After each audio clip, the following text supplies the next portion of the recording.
भारतीय वैदिक परंपरा केवल आस्था का विषय नहीं रही, बल्कि उसमें जीवन को सुरक्षित, संतुलित और स्वस्थ रखने का गहन विज्ञान भी छिपा हुआ है, जिसे आज आधुनिक विज्ञान अलग अलग नामों से प्रमाणित कर रहा है। सनातन धर्म में बनाए गए संस्कार, नियम और परंपराएं किसी अंधविश्वास का परिणाम नहीं थी, बल्कि अनुभव, प्रकृति के गहन अध्ययन और मानव शरीर की समझ पर आधारित थी।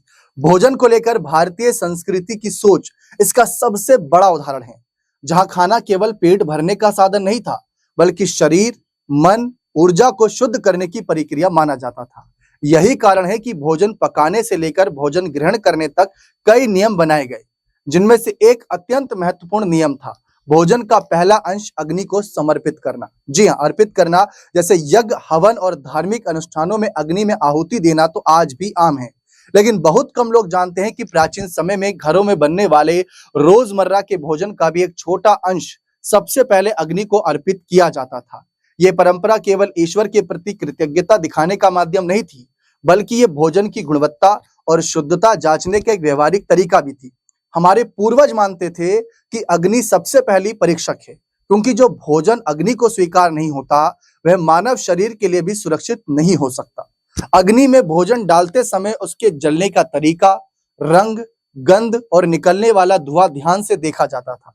यदि भोजन से असामान्य गंध आती, काला या तीखा धुआं उठता या जलते समय अस्वाभाविक प्रतिक्रिया होती, तो उसे दूषित, खराब या खाने योग्य ना मानकर त्याग दिया जाता। यह प्रक्रिया आज की भाषा में कहें तो एक तरीके की फूड सेफ्टी टेस्टिंग थी, जबकि उस समय ना कोई लैब थी, ना केमिकल रिपोर्ट, ना मशीनें।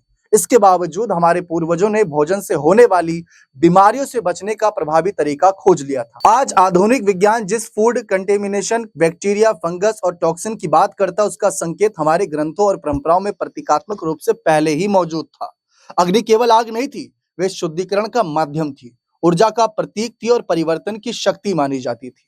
जब भोजन अग्नि में डाला जाता था, तो उसका एक संदेश यह भी होता था कि हम प्रकृति से जो ले रहे हैं, उसका अंश पहले प्रकृति को लौटा रहे हैं। ये भावना मनुष्य में अहंकार नहीं, बल्कि कृतज्ञता और संतुलन पैदा करती थी। साथ ही यह भी कहा माना जाता था कि भोजन केवल स्वाद नहीं देता, बल्कि ऊर्जा देता है, और वही ऊर्जा हमारे विचारों, व्यवहारों और स्वास्थ्य को प्रभावित करती है। इसीलिए शुद्ध भोजन, शांत मन और सकारात्मक भावना के साथ भोजन करना उतना ही जरूरी था, जितना भोजन का पोषण। हमारे पूर्वजों ने सुपाच्य आहार, सीमित भोजन, समय पर भोजन और मौन या शांति के साथ भोजन करने पर जोर दिया, क्योंकि वे जानते थे कि जैसा अन्न होगा वैसा मन होगा, और जैसा मन होगा वैसा जीवन होगा। अग्नि में पहला कोर अर्पित करना शरीर की रक्षा कवच की तरह काम करता था, क्योंकि यह सुनिश्चित करता था कि जो भोजन शरीर में जा रहा है वह सुरक्षित, शुद्ध और संतुलित है। आज जब फूड पॉइजनिंग, मिलावट और केमिकल युक्त भोजन आम समस्या बन चुकी है, तब यह परंपरा हमें एक गहरा संदेश देती है कि भोजन को हल्के में नहीं लिया जाना चाहिए।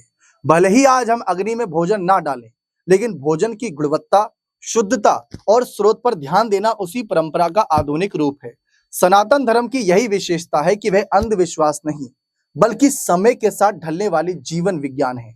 जिन परंपराओं को हम कभी पुरानी या अवैज्ञानिक समझ बैठे थे, वही आज विज्ञान कसौटी पर खरी उतरती दिखाई देती है। अग्नि में भोजन अर्पित करने की परंपरा हमें यह सिखाती है कि आस्था और विज्ञान एक दूसरे के विरोधी नहीं, बल्कि सही दृष्टि से देखें तो एक दूसरे के पूरक हैं। यही सनातन की सबसे बड़ी शक्ति भी है, और यही इसकी सबसे मजबूत पंचलाइन, जो परंपरा जीवन को सुरक्षित रखे, वही सच्ची संस्कृति होती है। उम्मीद करता हूं ये खास रिपोर्ट आप सबको पसंद आई होगी और आप अपने जीवन में इसको लागू भी करेंगे। बने रहें चैनल के साथ। बहुत बहुत शुक्रिया।